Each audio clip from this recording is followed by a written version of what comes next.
body has a way of speaking to us, to yourself, and that is through the level of pain. Pain means something. It's as a result of something. Something is not balanced. Something has changed. So pain receptors of those joints or muscle tissues send a signal to the brain that there's something wrong, can't hold, can't function, and that signal is the pain. So we have to be a little bit more careful when we train, especially with different populations, different age groups, different body types, and know the level of pushing the individual in create that transformation, but carefully that do not jeopardize the health of the individual. So I made some presentation over few of the joints. Let's say shoulder joints, knee joints, ankles. So if time allows, we go, over the, hand, wrist injuries. So the presentation I have, I'm going to briefly talk and explain some of the injuries. So concussion is one of the common injuries during sparring, during fights, that individual gets.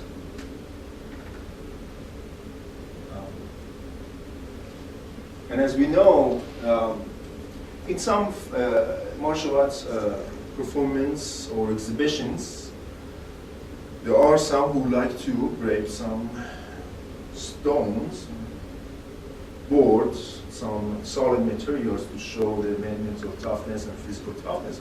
So here, I'm going to explain what the individuals, when they try to break some solid material, where they end up having, where the possibility of the injuries is.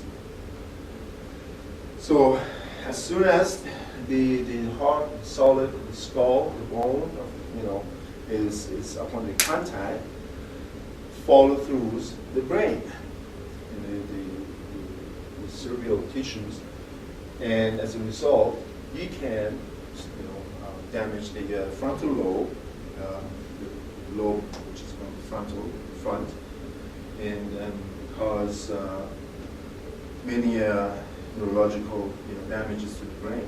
Simply, just the hand. If one of the main reasons that sometimes a person goes into fainting, passes out, and even coma, is because if the bleeding is extensive and they start to bleed or release edema, the fluid, increase of fluid, pressures the brain tissue, the individual goes to coma.